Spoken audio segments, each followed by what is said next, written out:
My hair is not my favorite today. But you know what? We're trying. What a girl's gotta do.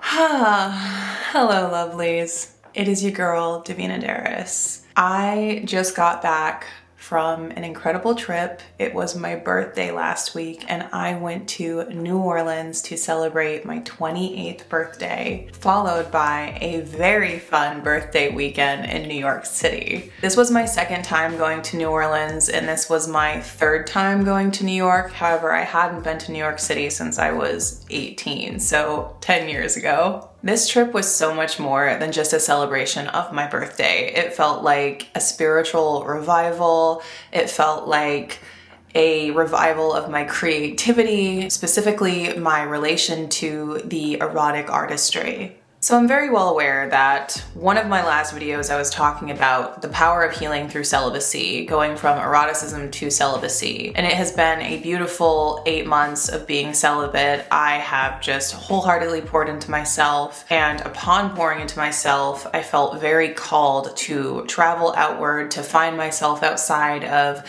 my home state where I currently reside, the beautiful state of Maine. I could just feel inside of myself it was time for a change, and it's been time for a change. Last year, I thought that I wanted to move to Boston, Massachusetts, and I still do, kind of. I've been reflecting on even the idea of moving to Boston, wondering if I only want to be there because it's so familiar. It's a big city and it's different from my hometown. It's different from what I've always known. However, it is still very much inside my comfort zone. Whereas when I'm in New Orleans, for instance, I feel so much more alive than I've ever felt. I feel connected to my roots. I feel connected to my heritage on my father's side. I feel connected to the African lineage that is me. I feel connected to my spirit. I feel connected to the Orishas. I feel connected to the world. I feel connected to the sun and the music and the liveliness and the culture, the diversity. That is what I have been yearning, and that is so much of what my soul truly needs. And when I was in New York was a place that I always swore off. I always told myself, I loathe New York. It's so gloomy and sad and miserable, and everyone is just angry. And you know, being there, it still is a pretty heavy energy because everybody is hustling. Everybody is trying so hard to make their dreams come true. Everybody's there with a purpose. You know, people aren't just hanging out in New York. People are there because something is driving them there. And that is very inspirational. That's very admirable. But it's also very intimidating to say someone like me when I was 18 years old, didn't know who the fuck I was, fresh out of high school. That was really scary to me. Whereas now I look at it from a place of appreciation. And when I was in New York, I went to this big erotic fetish event called Torture Garden. It was also combined with a fashion show in honor of Fashion Week, and it was fucking phenomenal. I went with two of my dear friends who also happen to be Virgos, one of which my best friend Gwen, who shares the same birthday as me. So we were in New Orleans and New York together, and it was a pretty incredible experience for both of us. Why I mentioned both of these places and I mentioned this trip is because for me, my spirituality and my sexuality are deeply connected. And I feel like they are for most people. I think a lot of people just don't know how to connect with their spirituality or their sexuality the way people like me do. And this whole phase of the last year of my life, being celibate, pouring into me, using this time to really be with myself, to kind of cleanse from everything I thought I should be and to remember who I am, I was able to get quiet and really listen to where my soul has been pulling me. And going to these two places, I feel like I reclaimed a part of myself that felt lost amongst heartbreak and devastation the past year and a half. I feel awoken to my eroticism again. I feel like this part of myself that I have been trying so hard to heal the past year is finally in a place where I can share that energy again creatively. And this feels weird. talking about this, making this video after I just made a video talking about how I've been celibate, talking about how I'm quitting photography, which I still feel aligned with that decision. I don't view myself as a photographer anymore. I view myself strictly as a sensual artist, whether that is in dance, that is in erotic, intimate imagery, that is in self-expression, writing, literature. I just feel connected to all the ways I want to channel my creativity, and I don't feel like I'm harnessing any particular part of my craft as a means to prove myself or to give to somebody else. In the past, I thought that New York was a place that had a very selfish energy, and I really couldn't get behind that. Whereas now, I view that selfish energy as just people pursuing their passions, and that can exist in places like New York, Chicago, Los Angeles, any place that you feel drives you to do the thing that you want to do, the thing that fuels your love for your passion. Now, I want to get to the whole point of this video, touching on the subject of when it is time to move on, and understanding that it is never too late to change your mind. It's never too late to make a big life change, whether you are 30, 40, 50, it is never too late to decide that you belong on a different course. It is never too late to decide that what you've been doing does not serve you anymore. That's called evolution. So I want to touch a little bit on my youth.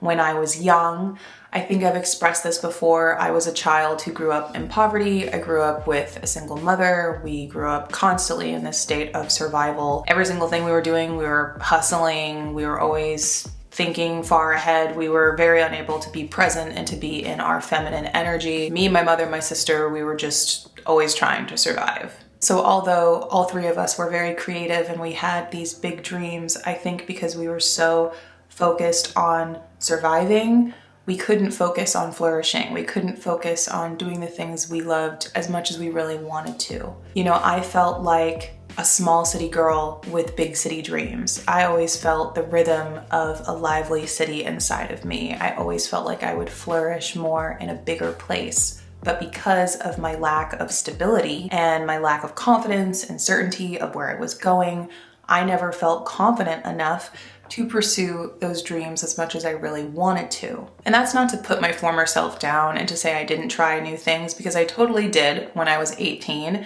I went to London, England for a summer. I lived there for 3.5 months, which I've talked about, and that was really the birthing of my creativity and my artistry. That was me pushing myself back then, but then when I came home, it's almost as if I returned to this energy that kept me stunted and I didn't really know how to get out of it. Although there are parts of me that can sometimes carry shame for what I should have done or what I wish I would have done differently to be more successful within my passions and my careers. However, looking back now as a 28-year-old woman, soon to be 30 in a couple of years, oh my God.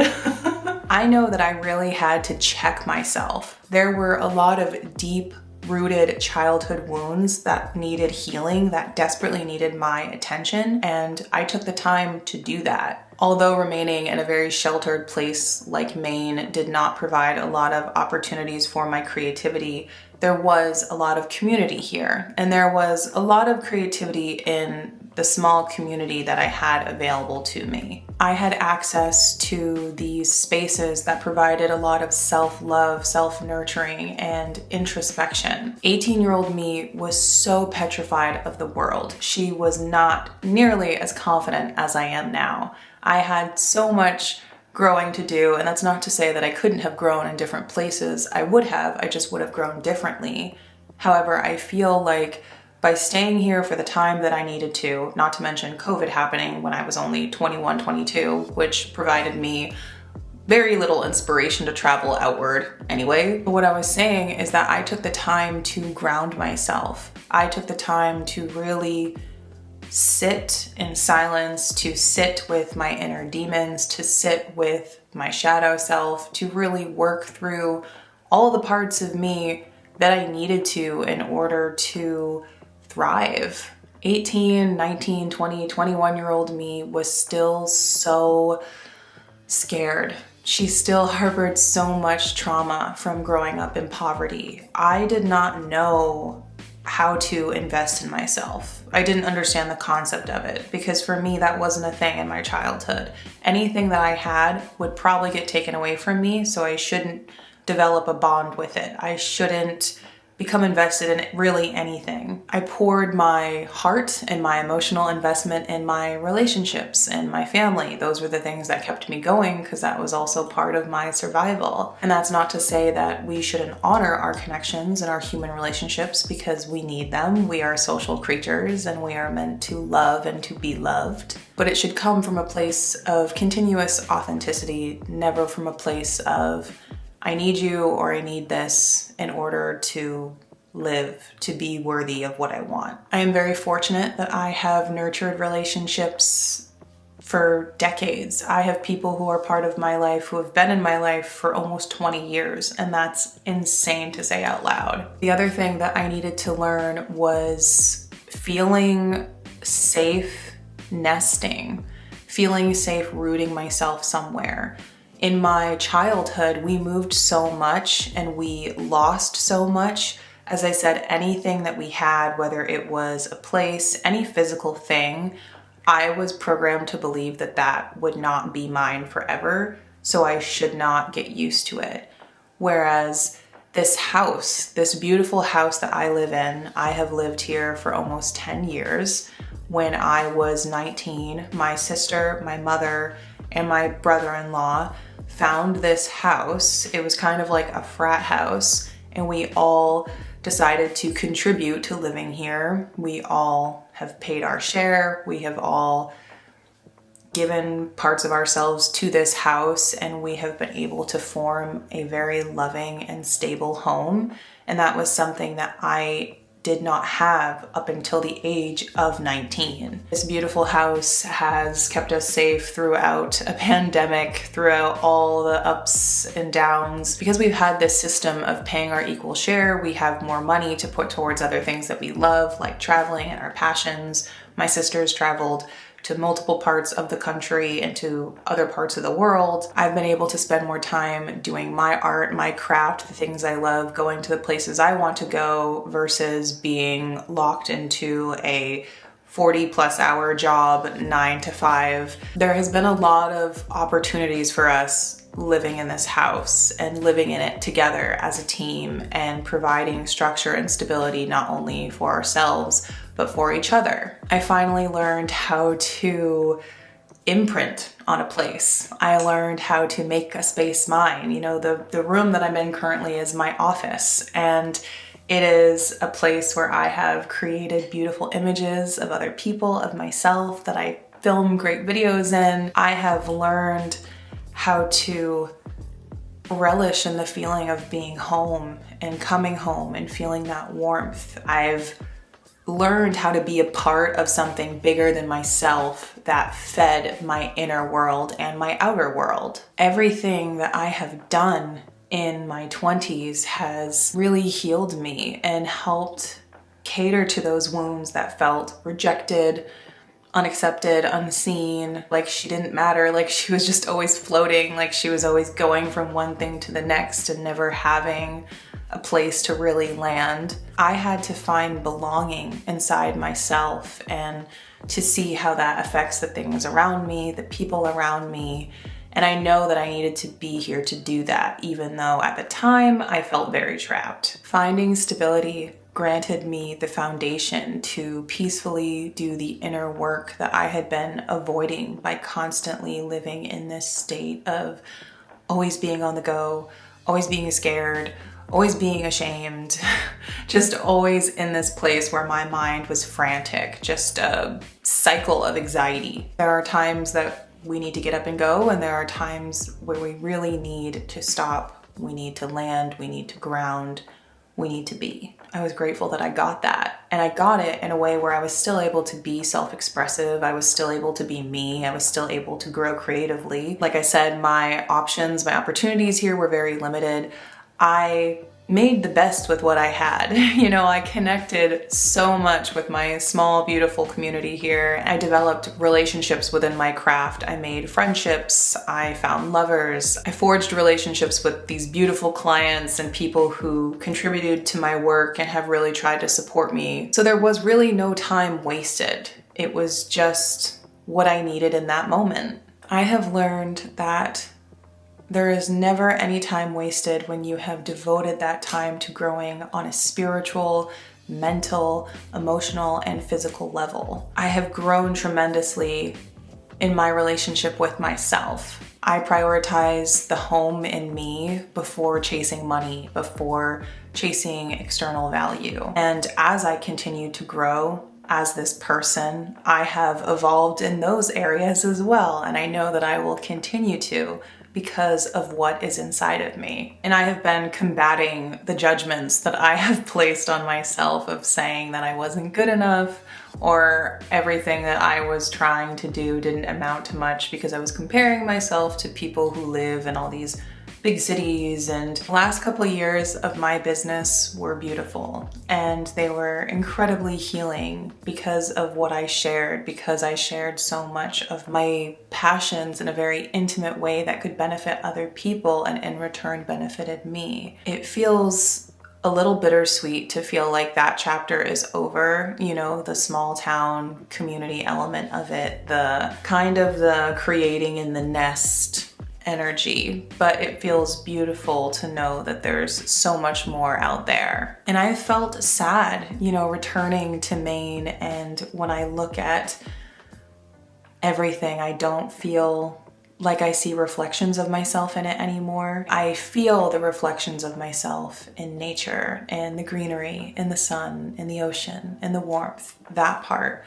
But as far as people and opportunities and creativity, I don't relate to much of anything. And that's okay. I have grown and expanded so much, whereas when I'm in cities like New Orleans, I feel like my soul is radiating outside of itself. I feel home. I feel like I'm getting hugged. I feel loved. I feel my ancestors with me. I feel like I just want to dance. Like I just want to be one with all of it. Even the chaos I find excitement from. And there's a lot of chaos in New Orleans, unfortunately. That's also because of its history. You know, a place that has such a dark history is, you know, prone to carry that heaviness. But if you're not afraid of it, it doesn't hurt you. It teaches you, it humbles you, and it helps you grow. And I think that's the other thing too, is Maine does not challenge me. Maine is such a safe haven. Maine is where you go to rest, to decompress. But then at some point you gotta get up and you gotta go back out there, you know? I think that's a part of my discomfort. I'm like, where's the challenge? So what am I doing now? I am taking the baby steps towards leaving. I have wanted to leave for so long. However, I still have so much exploring to do. I am spending time traveling and going to cities that I've never been to. In a month, I'm going to both Las Vegas and Los Angeles with my sister. After that, I have some plans for other cities I want to check out. I'm really just trying to get my footing right now. I am someone who has the benefit of having little commitments. I don't have a husband. I'm not in a serious relationship. I don't have kids. I don't have serious debt compared to some people. I don't have a lot of things tying me down. Really, what was holding me back before was just my mentality. And now that that has drastically shifted, I find myself just wanting to explore, to enjoy the world, to really listen to my soul and to create along the way. Essentially, all that I'm doing is I am creating the path as I walk it. As I continue to explore, to create, to meet new like-minded people, I unravel the parts of myself that I didn't feel like I could fully enjoy living in such a conservative place like Maine, New England as a whole, really. New England is absolutely beautiful. This is not me trying to shit talk it and to say that dreams can't come true here. It's just my dreams, I feel, are very different than why people come here. New England is very liberal compared to the rest of the US. We have beautiful access to nature. We have beautiful community. There's so much that New England has to offer. It's just, for me, creatively and spiritually, I've outgrown it, that's all. This era of my life feels like a bit of a career sabbatical, but it feels more educational and something that I can apply to my work. I think the gift of how I'm feeling has really just come from the fact that I'm not focusing on what I feel like I lack anymore. I'm not focusing on all the things I think I need. I'm focusing on all of the qualifications that I have obtained by real life experience. From the beginning, I don't think I was ever meant to walk a traditional path. I don't believe any of us are. I believe that all of us are on our own journey, and the way that we obtain our goals is going to be different from someone else. And I feel like if you spend your life shrinking yourself and feeling like you need to do what other people tell you to do, then you are not going to be happy in the long run. Yeah, you might do incredible things, you might make big accomplishments, but it's not gonna feed you the way it will feed you when you're doing it for yourself. And it's the same with relationships. Relationships will benefit you the most when you guys are reflecting that part of yourself that is self-loving and is about empowerment and discovery and exploration. You know, you give that to each other the more that you have that on your own. You know, I finally trust that I have all the tools I need, and I know that because I've been through a lot of shit. I've been through so many beautiful and wonderful things, and I've been through some not so great things, but that's life. And I have trusted myself during those downfalls. I have trusted myself in the darkest moments, and I have thrived in the brightest ones. I have accomplished my goals for my 20s, and that was to heal the wounds that I obtained in my adolescence. The things that were blocking me, were stunting me, but in reality were teaching me. The lessons, the blessings disguised as lessons. I have lived through my tenacious 20s, and I am striving for my thriving 30s. I love looking at it that way. I think, yeah, your 20s are all about being tenacious, being courageous, and testing yourself. And it's not that you stop learning in your 30s, but it's just different. The foundation inside of me is so fucking strong, you guys. And I used to look at Maine like, you're the home and the hearth, and I won't have that anywhere else in the world without you. But in reality, Maine was the incubator for me. It gave me that home and hearth that already exists within me. It shined a light on it. I learned so much from stability, from stillness, from prioritizing inner peace. And when I go out in the world, that's always going to be with me because that's a part of me. I am as grounded as the earth. I am as ever-changing as the ebb and the flow of the ocean. I am as vast as the wind. I am as strong as the mountains. I am as brave as the trees.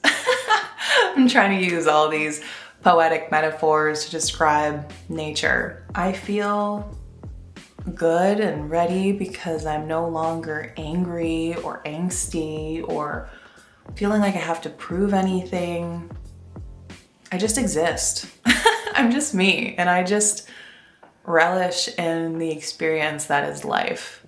That is my life. There was something beautiful that I had written for today's video, and I think I'm just gonna read it off from my phone because I'm very proud of myself for writing this because it's very true. None of it was of waste, not when it brought me to the most important place of being, to embody and love myself fully, and to be ready for the following chapters without fear and the uttermost trust of the home within myself, the woman that I am. I really don't know what lies ahead, and I think part of my growth is trusting that. following the feeling of my heart and my soul and understanding that I don't have to have control of every little thing. Of course, I will always be smart and I will always, do what's in my power, and I will always be mindful of my resources, but I don't feel like I have to have a map for every single section of my life anymore. And that was something that I felt like I needed, and that's because that was the remnants of my trauma, living in constant survival and feeling like I couldn't just be in the flow. I've let go of so much, and it's crazy how when you evolve, you heal, there are parts of you that you feel like you lose access to, but really you just outgrow it. And I look back on who I was even a year ago. I love that version of me. She was so happy and she was so thriving, but she was still so much in control of everything. And upon letting go of that, there's just been so many beautiful things that have poured into my life. All right, that is all that I have for you today. But if there's anything that I can leave you with, once more, it is never too late to try something new. It is never too late to let go. Once you do that, you will flourish. You will watch your life change dramatically. It will be scary at some points, but it will be beautiful, and it will be exactly how it's supposed to. So do not be scared to take a chance, because it is so much better to take a risk than to remain in stagnancy. I love you so much. Thank you for being here. Until next time. Bye, lovelies.